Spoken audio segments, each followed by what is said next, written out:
vẫn cứ đợi. Em mặc kệ người ta nói gì nhưng em chỉ biết yêu mà thôi. Em yêu anh bằng tất cả con tim và không hề gian dối. Và vợ yêu chồng nơi thế giới bên kia ở bên nơi xa xôi. Anh, người ơi có hay đừng em mãi trao nguyện yêu anh nói chỉ mình anh thôi. Người yêu dấu ai thề không đổi thay, ngồi lâu chung thủy bên anh suốt cuộc đời.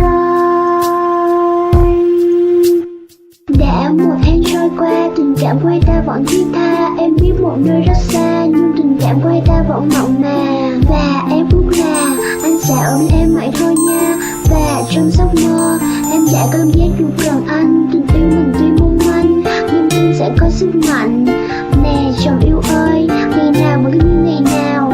Em vẫn ngồi đây chờ và em vẫn cứ chờ anh. Mong đến một ngày tim em sẽ không còn cảm thấy lạnh. Vì nơi thế giới này lòng em sẽ luôn nghĩ về anh. Mong anh hiểu được cái gì là sức mạnh của tình yêu. Sẽ có một ngày trong tim cô vẫn sẽ biết được cái thương cảm giác khi được yêu.